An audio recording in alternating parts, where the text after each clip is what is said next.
నమస్తే welcome to mirror TV plus. ప్రస్తుతం మనతో పాటు ఉన్నారు మాజీ ఎమ్మెల్యే గుమ్మడి నరసయ్య గారు. ఆయన అడిగి అసలు నిన్న రేవంత్ రెడ్డి కలవడానికి ప్రయత్నించారు, అసలు కలవకపోవడానికి గల కారణాలు ఏంటో తెలుసుకునే ప్రయత్నం చేద్దాం. నమస్తే సార్. నమస్తే అమ్మా. ఎలా ఉన్నారు సార్? బాగున్నాను. 5 సార్లు ఎమ్మెల్యేగా చేశారు మీరు. బేసిక్గా 5 సార్లు ఎమ్మెల్యేగా చేసినటువంటి వ్యక్తికి ఇప్పుడు ప్రజెంట్ ఉన్న సీఎం అసలు అపాయింట్మెంట్ ఇవ్వకపోవడం ఏంటి, అపాయింట్మెంట్ ఇచ్చి కూడా కలవకపోవడం ఏంటి? అపార్ట్మెంటు ఇవ్వలేదు అంటున్నారు వాళ్ళని. నేను అపార్ట్మెంట్ అడగాలనా వద్దా అనే విషయానికి వస్తే నాకున్న అనుభవం కానీ నాకున్న అలవాటు కానీ ఎన్టీ రామారావు దగ్గర నుండి మొదలుకొని రాజశేఖర్ రెడ్డి, మన కిరణ్ కుమార్ రెడ్డి, రోసయ్య గారు, వీళ్ళు లాస్ట్ ముఖ్యమంత్రులు. రాజశేఖర రెడ్డి తర్వాత రోసయ్య గారు, రోసయ్య గారి తర్వాత కిరణ్ కుమార్ రెడ్డి. అప్పుడు కూడా నేను మాజీ ఎమ్మెల్యేని. ఎన్టీఆర్ దగ్గర నుంచి కూడా నేను 94లో ఓడిపోయి మాజీగా ఉండి కూడా ఎన్టీ రామారావు దగ్గరికి వెళ్ళినా, చంద్రబాబు నాయుడు దగ్గరికి వెళ్ళినా నేను ఎప్పుడు ఎవరిని అపార్ట్మెంట్లో అడగటం, టైం అడగటం ఇవి లేవు.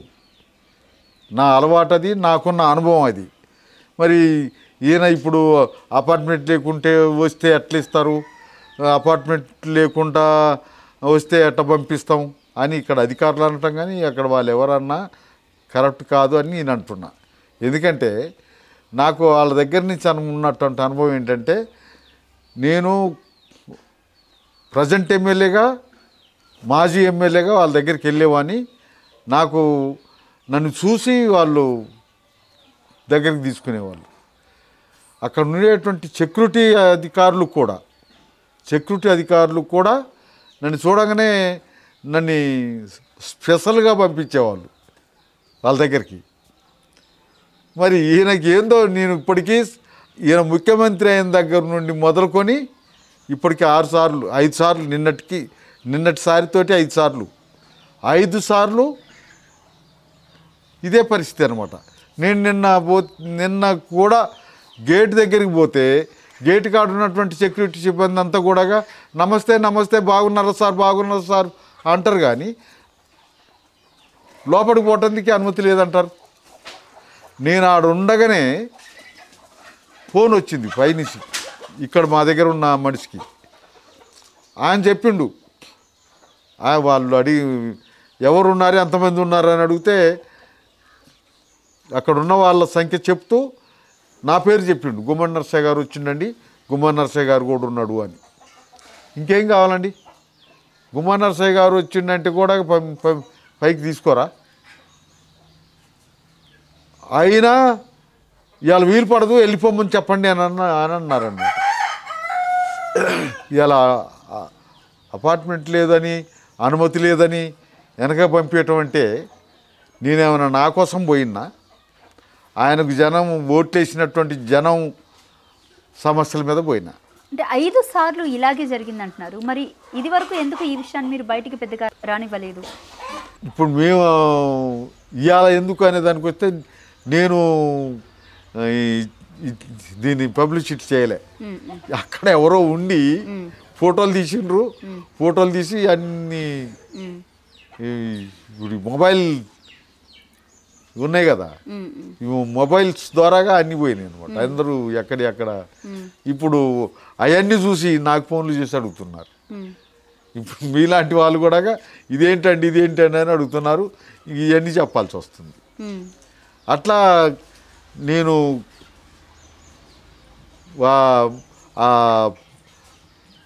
ఫోటోలు మరి ఎవరు చేసి తీసిండ్రో ఎట్లా తీసిండ్రో తెలియదు. మా వాళ్ళు, మా అమ్మాయి, మా తమ్ముడు కూడా నా దగ్గరుండి ఫోటోలు తీయబోతే తీయనేది. ఇక్కడ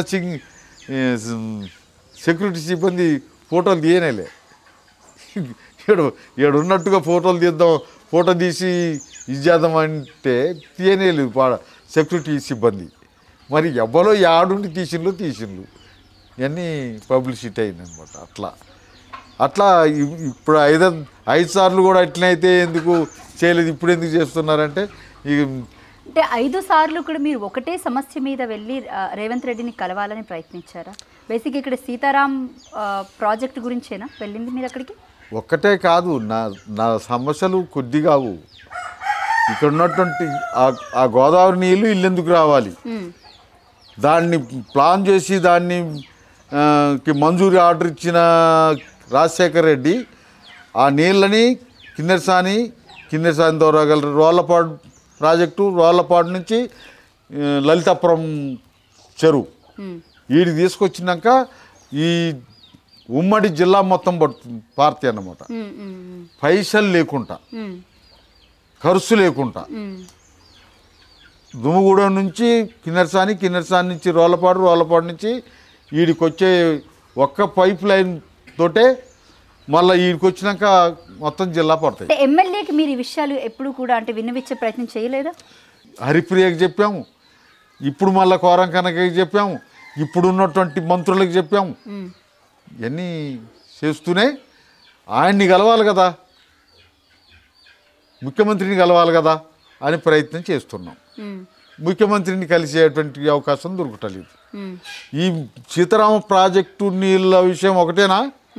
కాదు, సీతారామ ప్రాజెక్టు నీళ్ళు ఇక్కడికి రావాలి ఒకటి, పోడు భూములకు సంబంధించిన పట్టాలు రావాలి. పోడు భూములకి పట్టాలు లేవనే పేరుతోటి ఫారెస్ట్ వాళ్ళు, పోలీసు వాళ్ళు వాళ్ళని ఇంకా ఇబ్బంది పెడుతున్నారు. ఇక్కడున్న ఆదివాసీలు ఆ పోడు భూముల్లోనే సాగు చేసుకుని బ్రతుకుతూ ఉన్నారు. వాళ్ళ పేరు మీద పట్టాల కోసం మీరు ప్రయత్నిస్తున్నారు.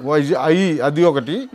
అట్లే ఇక్కడ ఈ పోడు భూముల పరిధిలో ఉన్నటువంటి ముత్యాలమ్మ వాగు, ముర్రేడు, కిన్నెరసాని, మల్లన్న వాగు, అల్లేరు, పాకాలేరు అనేటువంటి పెద్ద పెద్ద ఏర్లు ఉన్నాయి, పెద్ద పెద్ద వాగులు.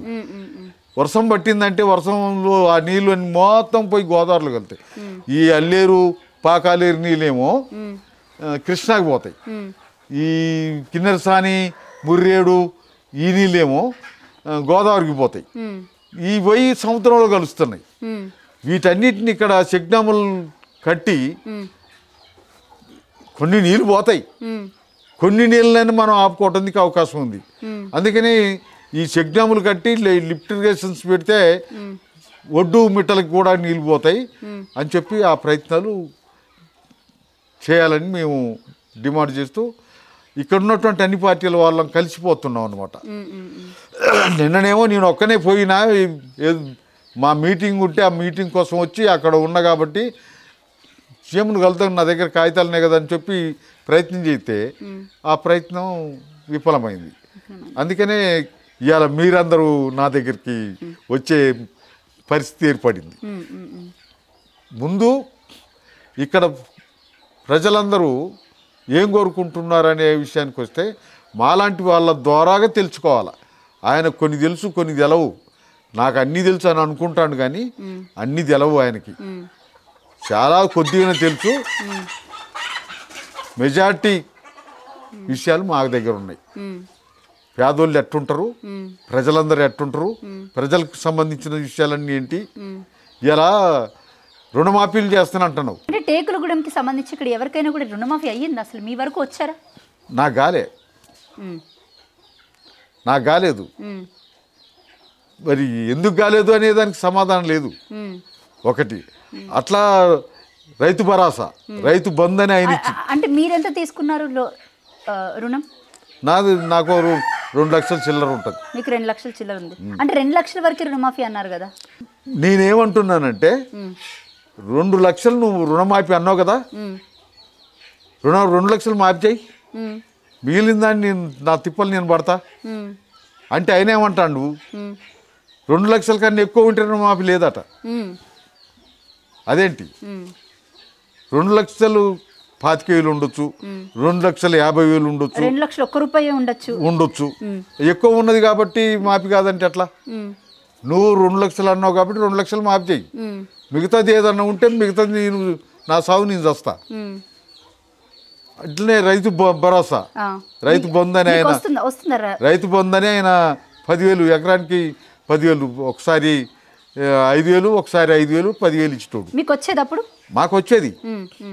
ఈయన రైతు ఆ 10,000 కాకుండా 15,000 ఇస్తానన్న. అవును అవును 15,000 ఇస్తున్నానే, ఆ 15,000ని ఇప్పుడు ఏ చేత కాక 12,000 అంటున్నాడు. ఆ 12,000 కూడా ఈయన గెలిచిన దగ్గర నుంచి 2 సార్లు ఇవ్వాలా, ఇది 3వ సారి అయింది. ఇప్పటిదాకా దిక్కులేదు. ఇప్పుడు కూడా ఆ భరోసా అనేటువంటిది అందరికి ఇవ్వటాలి. రబీ ఒకటి భూమికి సంబంధించి కూడా ఆయన 100 ఎకరాలకు ఇచ్చిండని అన్నాడు. నేను 10 ఎకరాలకో 5 ఎకరాలకో ఇస్తానన్నాడు. 10 ఎకరాలు 5 ఎకరాలని నిన్నటిదాకా అని మళ్ళీ ఇప్పుడు ఎమ్మెల్సీ ఎన్నికలు ఉన్నాయి, పంచాయతీ ఎన్నికలు ఉన్నాయి కాబట్టి దున్నే భూమి, పంట వేసే భూమి అది 20 ఎకరాలు ఉన్నా 30 ఎకరాలు ఉన్నా ఇస్తున్నాడు. కానీ ఇస్తానంటే వాళ్ళకి ఎవరన్నా ఎక్కువ భూములు సంబరపడితే పడవచ్చు, కానీ వాళ్ళకి ఇంతవరకు ఇంక ఇయ్యలే. ఒకటి మేమేమంటున్నాం, గుట్టలకి చెట్లకి వేరే వేరే వాటికి అన్నిటికి ఇచ్చిండు ఆయన. నువ్వు దున్నుకునేదానికే ఇవ్వమని చెప్పానంటాను. దున్నుకోవటానికి అనుకూలంగా ఉన్నదానికి ఇవ్వమంటాను. అది కూడా 10 ఎకరాల వరకే ఇవ్వమంటున్నావు. నువ్వు అది మర్చిపోయి ఇప్పుడు 20 ఎకరాలు ఉన్న ఇస్తా 30 ఎకరాలు ఇస్తున్నావు. ఇంతవరకు ఎవరికి ఇయ్యలే. మీకు ఎన్ని ఎకరాలు ఉంది? నాకు ఉన్నది, నేను కొనుక్కున్నది ఒక 2 ఎకరాలు. మా తాత సంపాదిస్తే నా భాగానికి వచ్చింది 2 ఎకరాలు. 4 ఎకరాలు. 4 ఎకరాలు కూడా రైతు రుణమాఫీ కాలేదు, రైతు బంధు కూడా కాలేదు, రైతు భరోసా కూడా రాలేదు, ఏది కాలేదు. అయినా నా ఒక్కనికేనా, నా గురించేనా అనే దానికి మొత్తం మీద రాష్ట్రంలో ఉన్నటువంటి ప్రజలందరి పరిస్థితి ఇది. వీటన్నిటినీ మేము ఒక మెమోరాండంగా తయారు చేసుకొని బేసిక్గా ఇక్కడ చూస్తే బేసిక్గా గ్రౌండ్ లెవెల్లోకి వచ్చి ఇలాగ మీలాంటి పెద్దవాళ్ళు కానీ లేకపోతే ప్రజలు కానీ వచ్చి చెప్తుంటే తెలుస్తుంది, మాకు రైతు భరోసా రాలేదు, లేకపోతే ఇచ్చిన 421 హామీల్లో ఏవి కూడా అందట్లేదు, 6 గ్యారెంటీలు ఏవి కూడా సరిగ్గా అమలు అవ్వట్లేదని ప్రజలు ఏవైతే చెప్తున్నారో. బట్ అక్కడ సిటీలో చూసుకున్నట్లయితే కనుక పెద్ద పెద్ద హోర్డింగ్స్ పెట్టుకొని మేము ఇన్ని హామీలు ఇచ్చాము, ఇప్పటి వరకు ఇంతమందికి రుణమాఫీ అయ్యింది, మొత్తం రుణమాఫీ అంతా కంప్లీట్ చేసాం, రైతు బంధు ఇంతమందికి అందిస్తున్నామా అని చెప్పేసి పెద్ద పెద్ద హోర్డింగ్స్ పెట్టుకుంటున్నారు. మరి వీటిని ఏ విధంగా చూడొచ్చు అంటారు? ఏం లేదు, అది అన్నీ కూడా తప్పుడు బోర్డులే, అన్నీ సక్రమంగా అందరికీ సంబంధించినవి కావు. కొంత చేసి మేము ఇంత చేసామని చెప్పుకోవటానికి తప్ప ఇక్కడ ప్రజల్లోకి వస్తే ప్రజలకి అది ఆమోదయోగ్యంగా లేదు. రుణమాఫీ అందరికి ఇవ్వలేదు, రైతు భరోసా అందరికి ఇస్తలేడు. ఇంత ఎందుకు ఈ మహిళలకు ఇచ్చేటువంటి 2,500 కూడా ఇప్పుడు వచ్చి ఆ స్కీమ్ కూడా ఇంకా అమలు చేయలేదు. దాని ఆయన 2,500 ఇస్తుంటే ఈయన 4,000 ఇస్తాను అన్నాడు, పెన్షన్ పెంచిస్తున్నాడు కదా. ఇంతవరకు ఏది ఎప్పుడు ఇస్తాడు? సంవత్సరం వెళ్ళిపోయింది, 2వ సంవత్సరంగా వస్తుంది, నెలకు 4,000 ఇవ్వాలా? ఈ కాలం అంతా ఎట్లా వాళ్ళ బతుకు? ఒకటి ఇవాళ ఫ్రీ బస్ ప్రయాణం అన్నాడు, బస్సులంతా రద్దు చేసిండు. మహిళలు బస్సు ఎక్కడానికి పోయి ఆడ ఇబ్బంది పడతారు. మహిళలు బస్సు ఎక్కడానికి పోయి ఫ్రీ బస్ వల్ల ఆర్టీసీ లాభాల్లోనే ఉంది, నష్టాల్లో ఏమీ లేదు అని అంటున్నారు. ఒక పక్క నుంచి మీరేమో బస్సులో లేవని మీరు అంటున్నారు. బస్సులు లేవు, బస్సులు ఎక్కడానికి వాళ్ళని ఫ్రీ అనేటప్పటికీ పెళ్ళికి పోయే కాడ, ఫంక్షన్కి పోయే కాడ, దీని కాడ దాని కాడ ఇంతకుముందు ఛార్జ్ పెట్టుకొని పోవాలంటే పైసలు లేవనో లేకపోతే ఇంకోటను చాలా వెనకబడి ఉండేవాళ్ళు. ఇప్పుడు ఫ్రీ అనేటప్పటికి అందరు వస్తూ ఉండ్రి, బస్సులు లేవా, బస్సుల కాటి ఇబ్బంది పడతారు.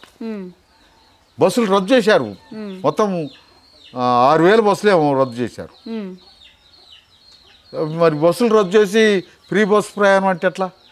అట్లా ఇటువంటివి చాలా ఆచరణ సాధ్యంగా అనేటువంటివన్నీ డబ్బా కొట్టుకుంటున్నారు. ఏదైతే వాళ్ళు ఏం కొట్టుకుంటారో కొట్టుకొని కనీసం ప్రజలు ఏదైనా చెప్పుకోవటానికి వస్తే వినటానికైనా ఓపిక ఉండాలి కదా. అవును, చెప్పుకోవటానికి వచ్చే వాళ్ళకి కలిసి మాట్లాడే అవకాశాన్ని ఉండాలి కదా. నాలాంటి వాడికే అటువంటి అవకాశం లేదంటే, అటువంటి సమస్య ఎదురైందంటే ఇక సామాన్య ప్రజలు, ఆ ఓట్లు ఇచ్చినటువంటి ప్రజలందరూ ఊరికొచ్చి నీకు చెప్పుకుంటారా? అంటే పక్క నుంచి ఇది ప్రజాపాలన, ప్రజల పాలన, ప్రజలకు నచ్చిన పాలన అని చెప్తున్నారు. ప్రజలు చాలా సంతోషంగా ఉన్నారు కాంగ్రెస్ గవర్నమెంట్లో అని చెప్పి చెప్తున్నారు. సో దీన్ని మరి ఏ విధంగా అంటే మీలాంటి వ్యక్తికే ఈ విధమైన సమస్య ఎదురైనప్పుడు మీరేమో నాకే ఎదురైంది ప్రజలు ఇంకెంత ఇబ్బంది పడుతున్నారని మీరు అంటున్నారు, అక్కడ చూస్తుంటేనేమో ఇది ప్రజల పాలన అని అంటున్నారు. దీన్ని ఏ విధంగా చూడొచ్చు? అది వాళ్ళకు మాత్రమే ప్రజాపాలన, వాళ్ళకు మాత్రమే, ప్రజలకు కాదు. ప్రజలకి అయితే నేను అంటున్నాను కదా, నేను ఇప్పుడు ప్రజాపాలన ఏది అని అంటే ఎన్టీఆర్ రాజశేఖర రెడ్డి వాళ్ళ పరిపాలన ప్రజల పాలన. వాళ్ళు అందరినీ కలిసేవాళ్ళు, అందరినీ అభిమానించేవాళ్ళు. వీళ్ళు అభిమానిస్తారు, వీళ్ళు ప్రేమిస్తారు. ఓ మా మేము గొప్పలం అని వాళ్ళు గొప్పలం చెప్పుకోవటం తప్ప ప్రజలకు సంబంధించిన విషయాల్లో అది లేదు. అందరు మమ్మల్ని మెచ్చుకుంటున్నారు అంటున్నారే, మెచ్చుకుంటారో లేదో అది తెలిస్తే కదా, మెచ్చుకుంటారో లేదో తెలిస్తే కదా. అది తెలవకుండానే అందరు మమ్మల్ని మెచ్చుకుంటారని అంటున్నారు. అది ఈనాడు ఉన్నటువంటి పరిస్థితి. ఇప్పుడు రాజశేఖర రెడ్డి పాలన విషయానికి వస్తే రాజశేఖర రెడ్డి పాలనకి రేవంత్ రెడ్డి పాలనకి ఏమన్నా పొంతన కనబడుతుందా మీకు? అస్సలు పొంతన లేదు. ఆయన పాలనకి ఈయన పాలనకి అసలు పొంతనే లేదు. ఈయన పాలనకు సంబంధించిన విషయానికి వస్తే ఇలా అంటే కేసీఆర్ పాలనకి రేవంత్ రెడ్డి పాలనకి పోల్చుకుంటే ఏ విధమైన ఇది ఉందంటారు? అసలు పరిపాలనలోకి వచ్చినాక అంటే ప్రజల విషయానికి వస్తే కొంచెం పథకాల పరంగా వాటి పరంగా వీటి పరంగా చూసుకున్నట్లయితే కనుక ఇద్దరిలో ఎవరిని కంపేర్ చేయొచ్చు అంటే? ఈయన 2 లక్షలు మాఫీ చేసిండని సంబరపడతాడా? మరి 2,50,000 ఉన్నాడు, 2,25,000 ఉన్నాడు, 3 లక్షలు ఉన్నాడు, వాళ్ళ సంగతి వాళ్ళు ఏం చేస్తారు? వాళ్ళు ఏడవటలేదా? వాళ్ళకి ఈ 2 లక్షలు మాఫీ అయితే నిజంగా సంతోషపడేవాళ్ళేమో. వాళ్ళు లేదు కదా. ఇప్పుడు ఈ రైతు భరోసా 15,000 ఇస్తానని 12,000 అన్నాడు. 12,000 10,000 ఇప్పటికి 2 సార్లు ఇవ్వాల్సింది, ఇవ్వలేదు. ఇది 3వసారి. వానకాలం పంట పోయింది, ఆయన అధికారంలోకి వచ్చిన తర్వాత ఆశంగి పంట పోయింది, మళ్ళా వానకాలం పంట పోయింది, మళ్ళీ ఇప్పుడు ఆశంగి పంట వచ్చింది. ఇప్పుడు కూడా ఇంకా అందరికీ పూర్తిగా ఇవ్వలేదు. ఈ రైతుకి ఇచ్చేటువంటి రైతు భరోసా అనేటువంటిది ఆయనకి విత్తనాలు పెట్టే ముందు అందాలి. కానీ విత్తనాలు పెట్టి విత్తనాలు తీసుకొచ్చి మందులు వేసుకొని ఖర్చు అంతా అయిపోయి ఇంకా ఎదురు చూస్తా ఉన్న పరిస్థితి. ఇస్తడా అయ్యాడా అనేది కూడా నమ్మకం లేనటువంటి పరిస్థితి. ఇప్పుడున్న ప్రజెంట్ మినిస్టర్స్ ఎవరైతే పొంగులేటి శ్రీనివాసరెడ్డి, లేకపోతే తుమ్మల నాగేశ్వరరావు, వీళ్ళెవ్వరు కూడా వీటి గురించి ఇక్కడ పెద్దగా ప్రస్తావించట్లేదా? అసలు ఈ నియోజకవర్గానికి వస్తున్నారా, రావట్లేదా? ఈ జిల్లా అంతా తిరుగుతున్నారు. తిరగటంలో మాత్రం నిజంగానే ఈ గ్రామాలు తిరగటంలో, కాన్స్టిట్యున్సీలలో తిరగటంలో ఇది నేర్పింది ఎవరంటే ఎన్టీ రామారావు. ఎన్టీ రామారావు కన్నా ముందుగా ఉన్నటువంటి ప్రభుత్వాలు, అది ఎంగళరావు ప్రభుత్వం కావచ్చు, చెన్నారెడ్డి ప్రభుత్వం కావచ్చు, ఏ ప్రభుత్వం కావచ్చు, వాళ్ళు ఎవరు కూడా గ్రామాల్లోకి వచ్చేవాళ్ళు కాదు, కాన్స్టిట్యున్సీలకు వచ్చేవాళ్ళు కాదు, జిల్లాలకు వచ్చేవాళ్ళు కాదు. ఎన్టీ రామారావు నేర్పిండి ఈ గ్రామాలు తిరిగే. అట్లా తిరగకపోతే ఇవాళ వీళ్ళకు ఓట్లు పడవు. అందుకని తిరుగుతాను, బ్రహ్మాండంగా తిరుగుతాను. తిరిగి గొప్పలు చెప్పుకోవటం తప్ప ఆచరణలో ఆచరించేది ఇది ఒకటి లేదు. ఆచరణలో వాళ్ళు చెప్పేటువంటి రైతు భరోసా కానీ, వాళ్ళు చెప్పేటువంటి రైతు బంధు కానీ, రైతు రుణమాఫీ కానీ, ఇవన్నీ ఎక్కడ ఏం చెప్తాను? నేను మొన్న శ్రీనివాసరెడ్డి గారిని అడిగాను, నాకు రైతు బంధు రాలేదు, నాకు రైతు రుణమాఫీ కాలేదు, ఏంటనంటే నీకు అబద్ధం చెప్పొద్దు కానీ నాతో అన్నాడు పర్సన్గా, నీకు అబద్ధం చెప్పకూడదు కానీ ఇంకా లేవు అని అన్నాడు. అంటే ప్రజలకైతే అబద్ధాలు చెప్తారన్నమాట. నీకు అబద్ధం చెప్పకూడదు కానీ అని నాకు చెప్పిండు. దీనేమనాలా?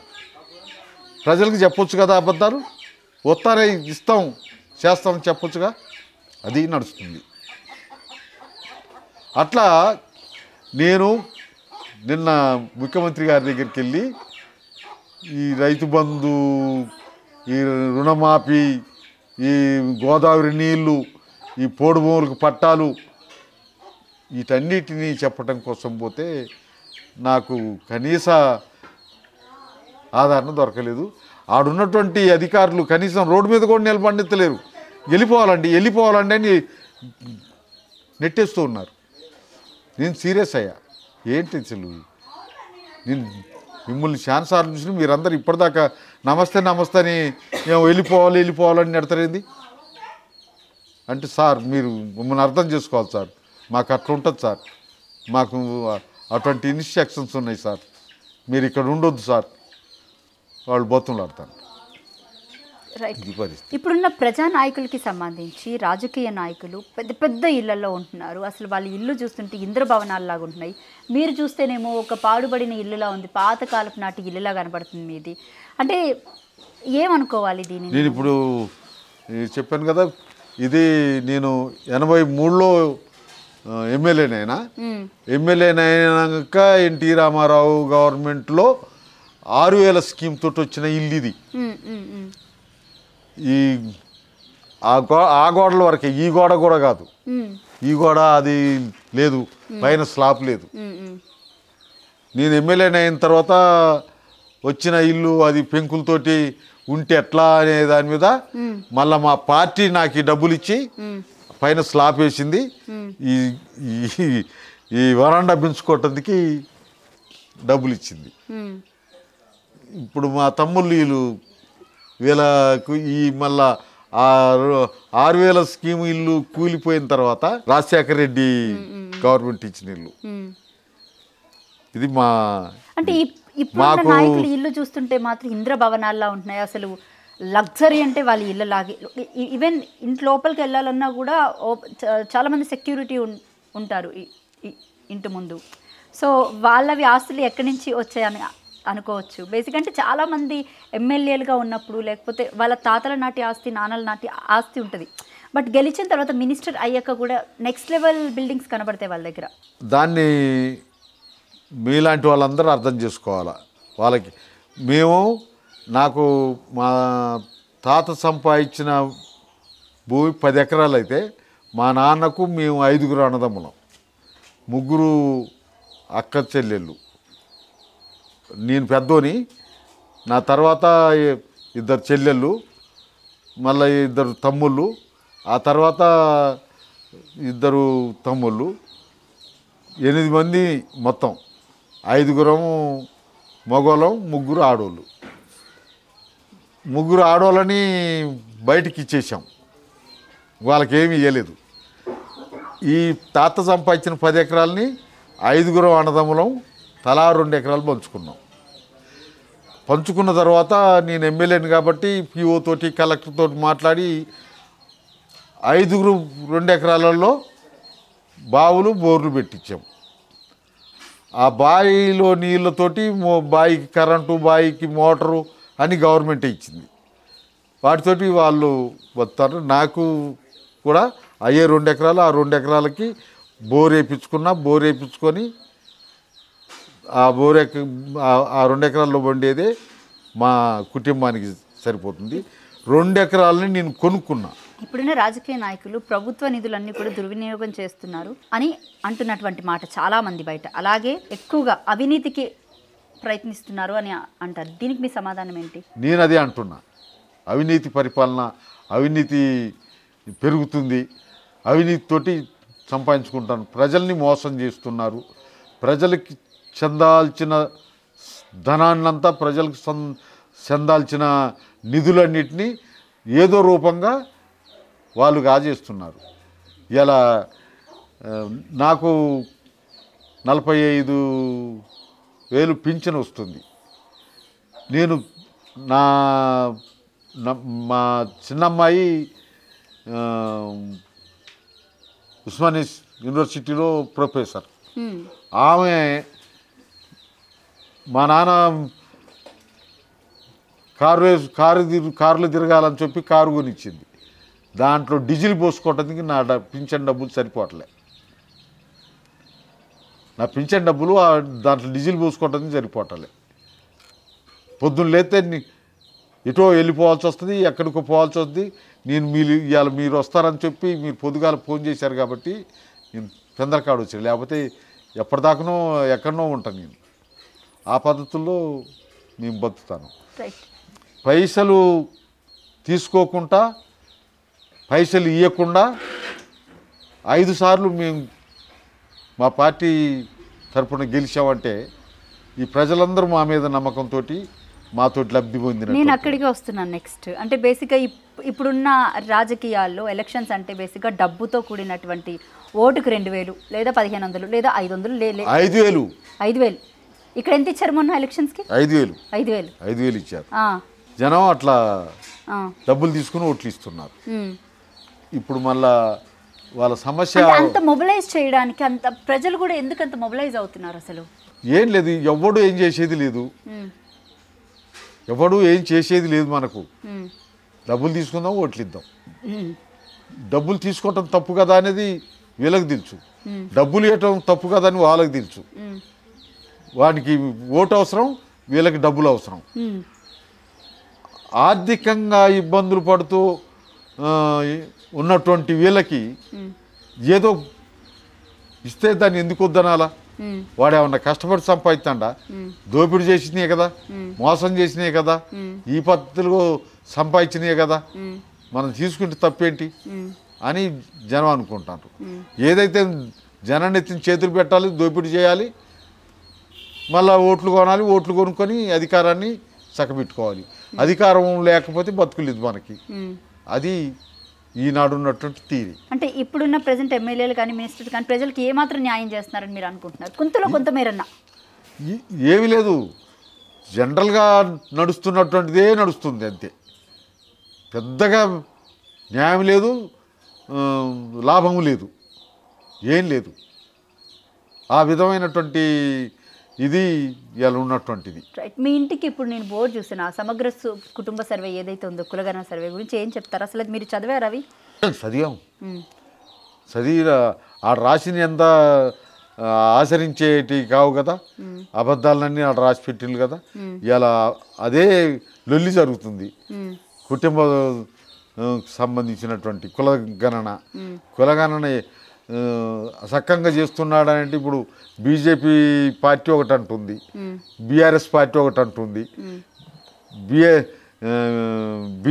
ఇప్పుడు మన బీసీ వాళ్ళు ఒకటి మాట్లాడుతున్నారు.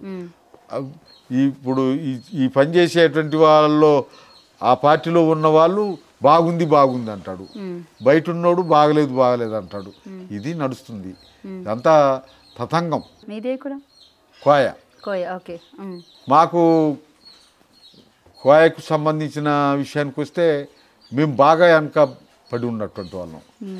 మాకన్నా వెనకబడి ఉన్నటువంటి వాళ్ళని చెప్పి లంబడోళ్ళని మా కోయల్లో కలిపారు, ఎస్టీలో కలిపారు. అప్పుడు ఇందిరాగాంధీ పరిపాలన, అప్పుడు ఈ లంబాడీస్ని ఎస్టీలోకి తీసుకొచ్చారు. ఇవాళ వాళ్ళు బాగా డెవలప్ అయి ఉన్నారు. వాళ్ళు డెవలప్ కావటానికి ఏంటో అర్థం కావట్లేదు. వీళ్ళు యాడేసిన కొంగడ అలాగనే ఉన్నారు. ఇప్పుడు ఈ కులగణన సర్వేకి సంబంధించి ఏవైతే ఆ 53 పాయింట్లు ఏవైతే ఉన్నాయో, ఆస్తులు, చిరాస్తులు, లేకపోతే ఎన్ని ఎకరాలు ఉంది, మీరు చిన్నప్పుడు ఏ స్కూల్లో చదువుకున్నారు, అంటే ఏ ఏజ్లో మీరు స్కూల్లో జాయిన్ అయ్యారు, ఎప్పుడు మీ 10th అయిపోయింది, మీ పాన్ కార్డ్ డీటెయిల్స్ ఇవన్నీ ఉన్నాయి చూడండి. దాని మీద మీ అభిప్రాయం ఏంటి సార్? అవన్నీ అవసరం లేదని, అవన్నీ అవసరం లేదు. వాటితోటి కులగణన తేలదు. కులగణనకు సంబంధించి నువ్వేంటి అనేటువంటి దాన్ని చూడాలి తప్ప ఆస్తుల పాస్తులతోటి, చదువు సంధ్యలతోటి, వీటన్నిటితోటి ఏం పని? ఇవన్నీ కూడా జనాన్ని కన్ఫ్యూజ్ చేయటం కోసం తప్ప. అంటే ఈ కులగణన సర్వే 6 గ్యారెంటీలకి లింక్ పెట్టడానికి మీరు ఏ విధంగా చూస్తారు? అసలు సంబంధమే లేదు, వాటికి సంబంధం లేని సమస్య తీసుకొచ్చి పెట్టిండ్రు. ఆ కులగణనకును ఈ 6 గ్యారెంటీలకి సంబంధం ఏంటి? నువ్వు 6 గ్యారెంటీలను ఎట్లా అమలు చేస్తావు అమలు చేయి, కానీ ఈ కులగణనకును 6 గ్యారెంటీలకి ఏం సంబంధం?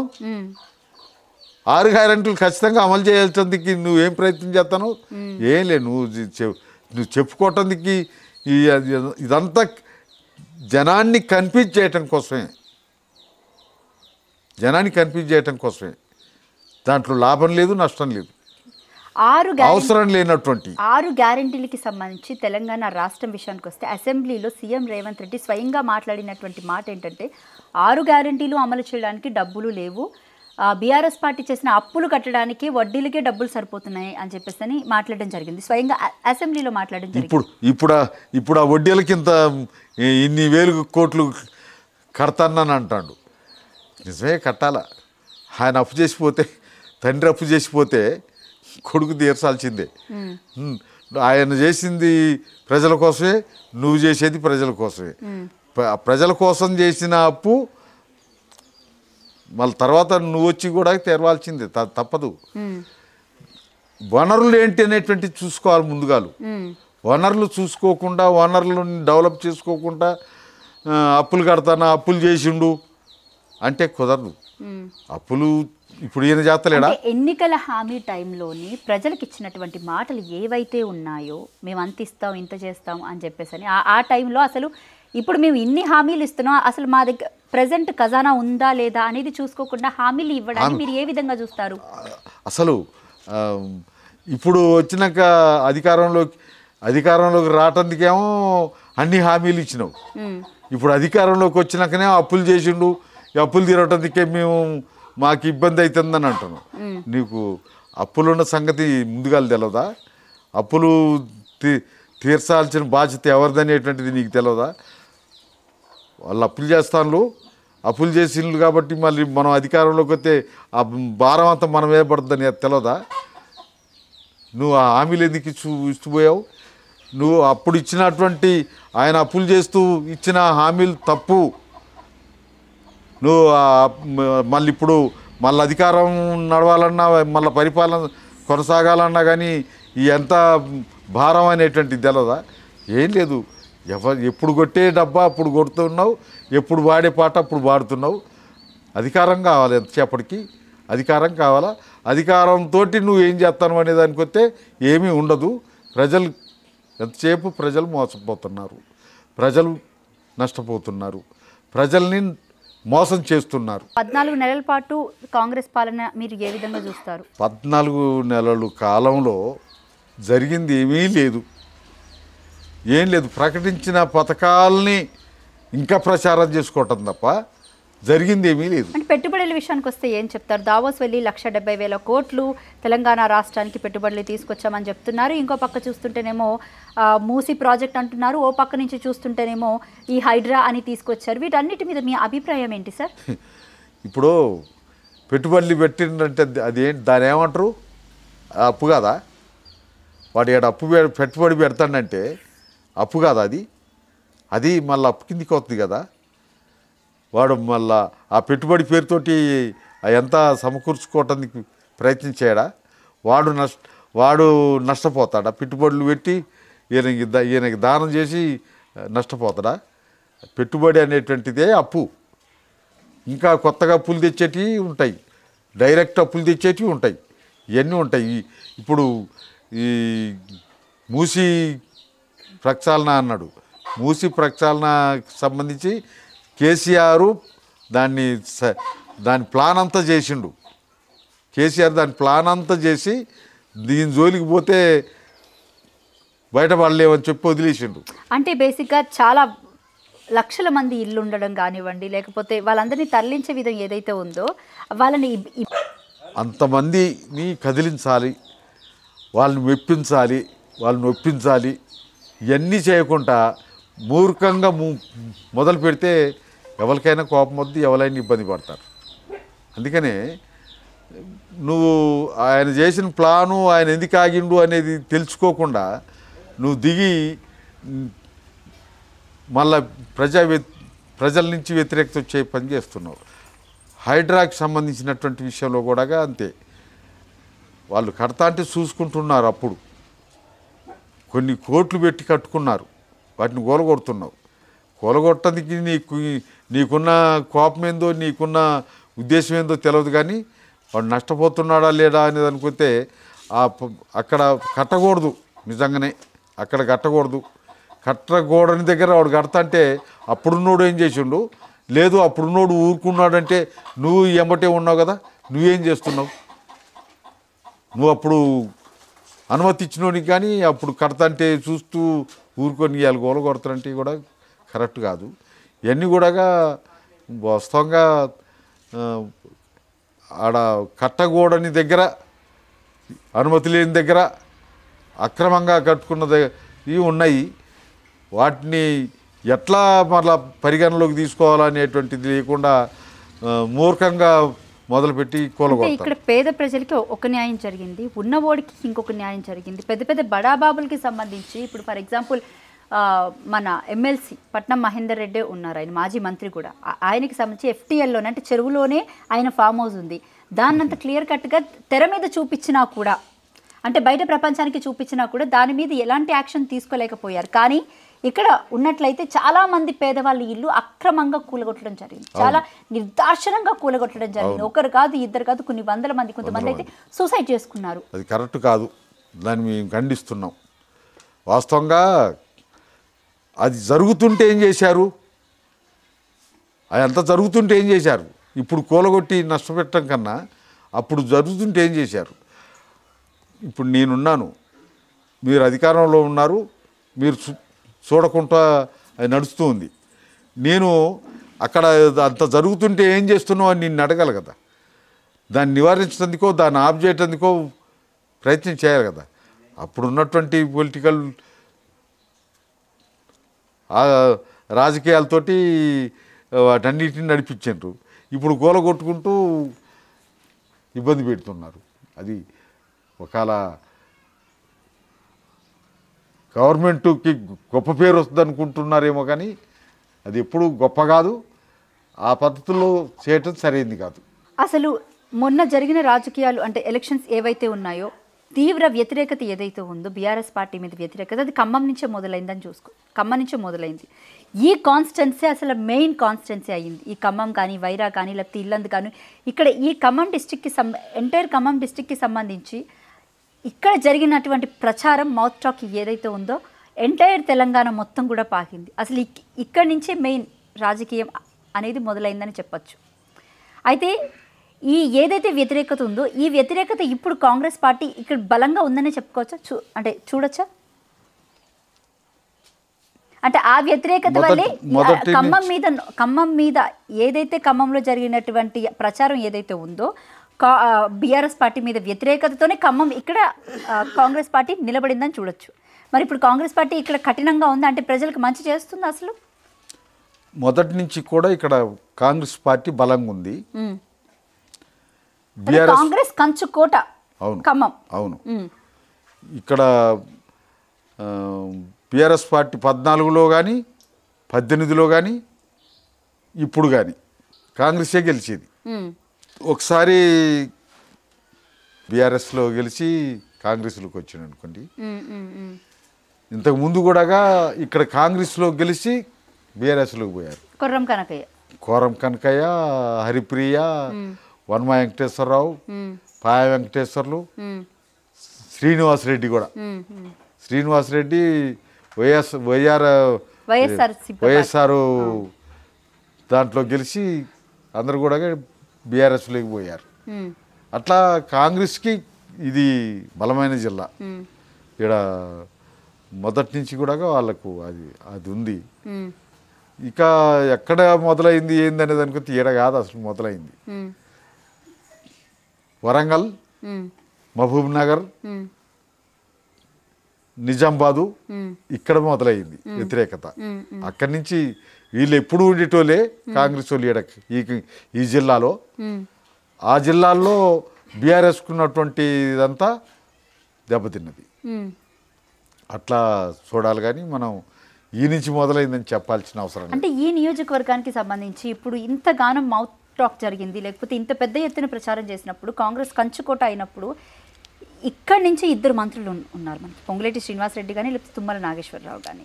మాత్రం ఇక్కడ ఖమ్మం నియోజకవర్గానికి ఎంత మంచి పనులు చేస్తున్నారు, ఎంతమంది లబ్ధి పొందారు అసలు? ఇప్పుడు ఇక్కడ ముగ్గురు మంత్రులుగా రావడానికి కారణం, ముగ్గురిని ఒక జిల్లా నుంచే ముగ్గురిని మంత్రుల్ని ఇవ్వకూడదు. వేరే జిల్లాలు ఉన్నాయి, వేరే జిల్లాల నుంచి అవసరం ఉంది. ఈ నుంచి ఎందుకు ఇచ్చిండ్రు అనే దానికి వస్తే, ఈడ ఎవరిని పక్కకి పెట్టినా కానీ నష్టం జరుగుద్ది అనేది పట్టుకుంది. ఆ భయంతో వీళ్ళని ముగ్గురిని ఈడ మంత్రుల్ని చేశారు. లేకపోతే ఒక దగ్గరనే ముగ్గురు మంత్రులు ఉండకూడదు కదా. ఏ రూల్ ప్రకారంగా చూసినా వాళ్ళ పార్టీగానే కాంగ్రెస్ పార్టీగానే ఈడ వీళ్ళని ఎవరిని కదిలిచ్చినా నష్టం జరుగుద్ది అనేటువంటిది ఉంది. మళ్ళీ ఎవడు ఏ జెండా ఎగరేస్తాడో అనేటువంటి సిచ్యువేషన్. అందుకని ఆ పద్ధతుల్లో వీళ్ళకి ముగ్గురిని మంత్రుల్ని చేశారు. లేకపోతే ఎన్నే 3 మంత్రులు ఉండాల్సిన అవసరం లేదు. ఒక జిల్లాలో ముగ్గురు మంత్రులు ఇవ్వాల్సిన అవసరం లేదు. సీఎం రేవంత్ రెడ్డి అసలు ఎక్కువ కాలం సీఎంగా కొనసాగే అవకాశం ఉంది అంటారా? బేసిక్గా కాంగ్రెస్ పార్టీ వైఖరి ఎప్పుడూ కూడా ఒక్క మనిషిని అన్ని అంటే 5 సంవత్సరాలు పాలన కొనసాగించదు అని చెప్తున్నారు కదా. సో దీన్ని ఏ విధంగా చూడొచ్చు? అంటే ఆయన సీఎంగా ఉండే అవకాశాలు ఉన్నాయని అనుకుంటున్నారా? 5 ఏళ్ళు ఉంటాడా ఆయన అసలు? ఇప్పటికి ఆల్మోస్ట్ ఒక 14 నెలలు, అంటే ఇది 2వ సంవత్సరం. మొత్తానికి ఇంకొక 2 సంవత్సరాలు కాంగ్రెస్ పార్టీకి అటువంటి ఇది ఉంది. చెన్నారెడ్డి గారు ఉన్నప్పుడు సంవత్సరానికి ముఖ్యమంత్రి వచ్చాడు. అవును, ముఖ్యమంత్రి వచ్చేవారు. వెంగళరావు ఉన్నప్పుడు సంవత్సరానికి ముఖ్యమంత్రి వచ్చిండు. అంజయ్ గారు ఉన్నప్పుడు సంవత్సరానికి ముఖ్యమంత్రి వచ్చిండు. అట్లా 5 సంవత్సరాలు పూర్తి చేసినటువంటి వ్యక్తి ఎవరా అంటే రాజశేఖర రెడ్డి ఒకడే. ఆయన ఓకే, రాజశేఖర రెడ్డి గారు ఒకడే, ఆయనే 5 సంవత్సరాలు ఉన్నాడు. ఇవాళ రేవంత్ రెడ్డి ఉంటాడా అనేటువంటి దానికి వస్తే మొత్తానికి అక్కడక్కడ వివిధ కోణాల్లో కనపడుతుంది. ఉండడా అనేటువంటిది ఆ సూచనలు కనపడుతున్నాయి. దాన్ని ఎట్ట నిలబెట్టుకుంటా అనేటువంటి విషయానికి వస్తే వేసి చూడాల్సిందే. అంటే మీరేమనుకుంటున్నారు? ఉంటారనుకుంటున్నారా, ఉండరనుకుంటున్నారా? మేము ఇప్పుడు ఏం చెప్పదలుచుకోలే. అంటే ఆయన వైఖరి మీకు అర్థమైపోతుంటారు. ఇప్పుడు బేసిక్గా ఏంటంటే ఆయన మాట ఎలక్షన్స్ టైంలో, ఎన్నికల హామీల టైంలో, ప్రచారం టైంలో ఆయన భాషా విధానం మనం చూసాము, ఆయన దూకుడి వైఖరిని కూడా చూసాము. అలాగే సీఎం అయిన తర్వాత కూడా ఫస్ట్ చౌటుప్పల్లో పెట్టినటువంటి మీటింగ్ ఏదైతే ఉందో మహిళల మధ్య ఆయన ఏ విధంగా మాట్లాడారో విన్నాము. అక్కడనే కాదు, వెళ్ళిన ప్రతి చోట పండబెట్టి తొక్కుతా, బేగులు తీసి మెళ్ళలో వేసుకుంటా, ఆ డ్రాయర్తో తిప్పిస్తా, ఈ విధమైన మాటలు ఏవైతే ఉన్నాయో వాళ్ళ పార్టీ వాళ్ళు ఆయన డాయర్ ఇప్పుతారు. వాళ్ళ పార్టీ వాళ్ళే ఆయన డాయర్లు ఇప్పుతారు. కాకపోతే వేచి చూడాలి. ఇప్పుడే మనం ఏం తొందరపడి మాట్లాడొద్దు. ఎందుకంటే ఇంత పెద్ద కామెంట్ చేశారు ఎందుకని మీరు? అంటే ఇంత ఈ వర్డ్ అనేది చాలా పెద్ద వర్డ్. అసలు పార్టీ వాళ్ళే ఆ పని చేస్తారు అంటే చాలా పెద్ద వర్డ్. ఎందుకన్నారు మీరు ఆ మాట? అసలు అటువంటి కనపడుతుంది. ఓకే, ఇప్పుడే మనం ఏమి ఊహించుకోకూడదు, కానీ మొత్తానికైతే ఆ వాతావరణం కనపడుతుంది. కాకపోతే ఆయనకన్నా ధీటైనటువంటి వ్యక్తులు ఇంకెవరు కనపట్టాలి. ఎందుకు మీ నియోజకవర్గం నుంచి ఎవరు కనిపించట్లేదు? పొంగులేటి శ్రీనివాసరెడ్డి కానీ, లేకపోతే తుమ్మల నాగేశ్వరరావు కానీ, వీళ్ళందరూ కూడా బయటికి పోయి వచ్చిన వాళ్ళు. వీళ్ళు శ్రీనివాసరెడ్డి బట్టి కూడా ఉన్నాడు కదా. బట్టి మొదటి నుంచి పార్టీని పట్టుకొని ఉన్నాడు. నాగేశ్వరరావు గారు కానీ, శ్రీనివాసరెడ్డి కానీ అంత డీప్గా లేరు. ఏమన్నా ఉంటే గింటే మళ్ళా ఉత్తమ్ కుమార్ రెడ్డి, బట్టి, వీళ్ళకు కూడా కొన్ని ఉన్నాయి. ఇవన్నీ మనం మాట్లాడేటివి కావు, మనం చూడాల్సినవి కావు. ఏమనుకోవాలనేటువంటిది, ఏం జరుగుద్ది అనేటువంటిది ఇప్పుడు ఏం చెప్పలేము. అంటే ఒక్కటి చెప్పండి, సీఎం స్థాయిలో ఉన్నటువంటి వ్యక్తి ఈ విధమైన మాట తీరుని మీరు అసలు ఏ విధంగా చూస్తారంటే, మీరు ఇప్పటికీ ఎంతో మంది సీఎంని చూసుంటారు దాదాపు. అంటే ఎవరిని కూడా ఈ రకమైనటువంటి తీరుగా చూడలే, ఎవరు ఇట్లా కనపడలే. ఎవరు కూడా రాజశేఖర రెడ్డి కావచ్చు, చంద్రబాబు కావచ్చు, ఎన్టీఆర్ కావచ్చు, ఎవరు కూడా అట్లా లేరు. వాళ్ళ తీరే వేరు అసలు. కేసీఆర్కి ఆ వాళ్ళకి తేడా ఉంది, రేవంత్ రెడ్డికి వాళ్ళకి తేడా ఉంది. వాళ్ళ తీరు ఎక్కడ అసలు పొలిటికల్ సిచ్యువేషనే మారింది. పొలిటికల్ సిచ్యువేషనే మారింది. ఆనాటి పొలిటికల్కి ఇవాళ పొలిటికల్కి తేడా ఉంది. ఇది ఇంకెటు దారి తీస్తుందనేటువంటిది కనపడుతుంది. హైదరాబాద్ విషయానికి వస్తే ఏం చెప్తారు మరి? హైదరాబాదు ఆటోమేటిక్గా పెరుగుతూ ఉంది. నేను 83లో హైదరాబాద్ వచ్చా, కొత్తగా ఎమ్మెల్యేనయ్యి. ఎక్కడ ఉండేనంటే హైదరాబాదు ఎల్బీ నగర్ దగ్గర ఉండే.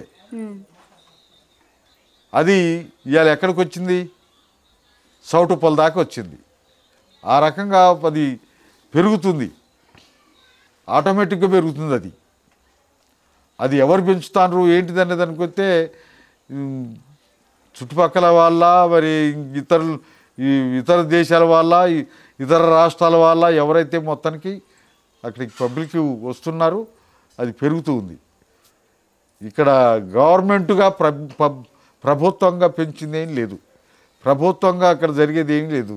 కాకపోతే ఈ నార్మల్గా జరిగేటువంటి సిచ్యువేషనే ఉంది. తెలంగాణ రాష్ట్రం వచ్చిన తర్వాత తెలంగాణలో భూముల రేట్లకు బాగా డిమాండ్ పెరిగింది. అది జనరల్గా పెరుగుతూ వస్తుంది. ఇవాళ మా దగ్గర 2000, 3000 ఉన్నటువంటి ఎకరం ఇలా 30,000, 40,000 అయింది. ఈ 30,000, 40,000 తోటి ₹1,00,000 దాకా వెళ్ళింది కదా. ఇప్పుడు మా ఖమ్మంలో ఒక ఇంటి స్థలం కొనాలంటే ₹1,00,000. మా వాళ్ళు ఎప్పుడో పోయి కొన్నారు ఆడ, ఒక 30,000 తోటి ఒక ఇంటి స్థలం. అది ఇప్పుడు 3 కోట్లట. అట్లా అయిపోయి నేను 2 ఎకరాలు కొనుక్కున్నా ఎమ్మెల్యేగా ఉన్నప్పుడు. 4,000 ఎకరం తోటి కొనుక్కున్నా. అది అలా 4 లక్షలు.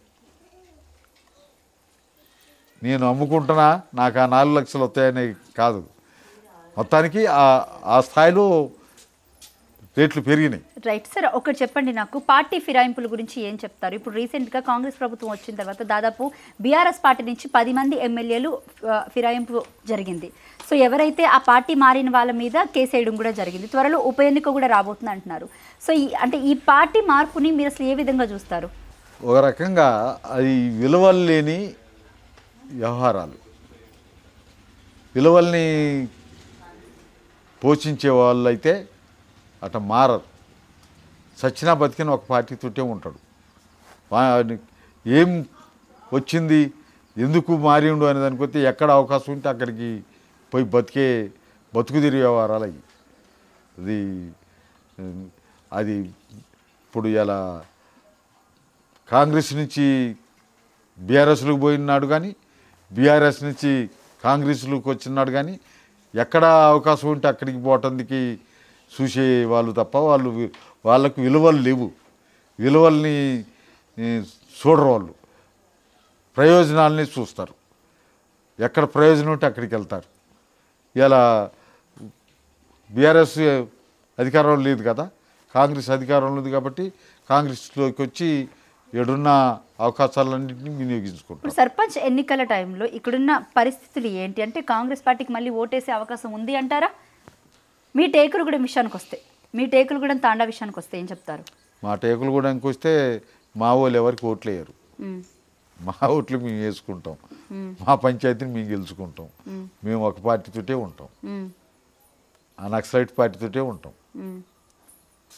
అట్లా ఇతరులకు సంబంధించిన విషయానికి వస్తే కొంతమంది కాంగ్రెస్ పార్టీని అభిమానించే వాళ్ళు ఉంటారు, కొంతమంది బీఆర్ఎస్ని అభిమానించే వాళ్ళు ఉంటారు. అట్లా ఎవరితోటి అవకాశం ఉంటే వాళ్ళతోటి ప్రయాణం చేసే వాళ్ళు ఉంటారు. అది కరెక్ట్ కాదు. కాంగ్రెస్ పార్టీ మళ్ళీ గెలుస్తుంది అనుకుంటారా? అంటే అనుకుంటున్నారా ఫ్యూచర్లో మళ్ళీ వచ్చే అవకాశాలు ఉందంటారు? మళ్ళీ జనరల్ ఎలక్షన్స్ వచ్చేటప్పటికి తీరు మారుద్ది. మళ్ళా వీళ్ళే ఉంటారని లేదు, ఇంకెవడో వస్తాడు. కాంగ్రెసు ఒకవేళ ఇప్పుడు సంవత్సరం గడిచింది కదా, ఇంకా 4 సంవత్సరాలు ఉన్నాయి కదా, ఈ 4 సంవత్సరాల కాలంలో ఏమన్నా మెరుగైనటువంటి పరిస్థితి వస్తుందా అంటే ఎంతసేపటికి డబ్బా కొట్టుకోవటం తప్ప ఆచరించేటువంటి పరిస్థితి లేదు. కాబట్టి మళ్ళీ ఖచ్చితంగా మళ్ళీ మార్పు జరుగుద్ది. కాంగ్రెస్ పార్టీ మళ్ళా అధికారంలో ఉండదు. Right sir, thank you sir, thank you so much. విలువైన సమయాన్ని మాకు కేటాయించినందుకు. Thank you. ఇది మాజీ ఎమ్మెల్యే గుమ్మడి నర్సయ్య గారితో ప్రత్యేక ఇంటర్వ్యూ. మరొక ఇంటర్వ్యూతో మళ్ళీ కలుద్దాం. Thank you.